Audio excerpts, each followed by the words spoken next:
एक जंगल में दो चिड़िया रहती थी।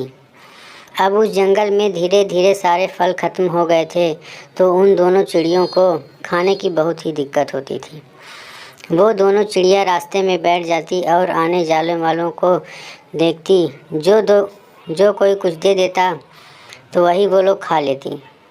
एक बूढ़ा किसान जो राजमहल में काम करता था, राजा के यहाँ काम करता था, वो डेली आता और उन चिड़ियों के लिए कुछ न कुछ ज़रूर लाता और जो वो देता वो चिड़िया खा लेती। एक दिन वो आदमी सोच रहा था कि अब मैं बूढ़ा हो गया हूँ, कब तक राजा के यहाँ काम करूँगा, मैं काम अपना बंद कर दूँगा तो उन चिड़ियों को खाना कौन देगा। यह सोचते सोचते उसको नींद नहीं आ रही थी। फिर वह दूसरे दिन जब राजमहल गया तो राजा उसको बुलाकर कहता है कि सोहन, जब तुम अभी घर जाने लगना तो दीपावली का समय है, कुछ उपहार लेते जाना। मेरा जन्मदिन और दीपावली का त्यौहार दोनों भी है, इसलिए तुम कुछ न कुछ उपहार लेते जाना। वह बूढ़ा किसान खुश हो गया, बोला ठीक है महाराज, जैसी आपकी आज्ञा, मैं जाने के समय आपसे मिल के ही जाऊंगा।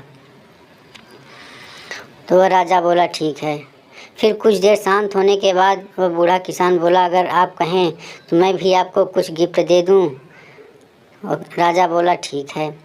वह बूढ़ा किसान घर चला गया और रात को सो गया।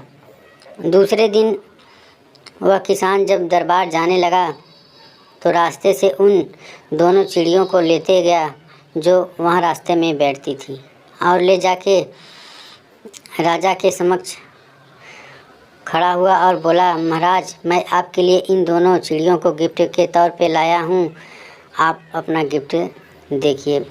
राजा बड़ा ही खुश हो जाता है। वह जानवरों और पक्षियों से बहुत ही प्यार करता है। देख के वह खुश हो जाता है और बोला ठीक है, तुम मेरे लिए बहुत ही अच्छा गिफ्ट लाए हो, मैं तुम्हारे ऊपर बहुत ही खुश हुआ हूँ। और उसको वह अच्छा उपहार देता है, दान देता है।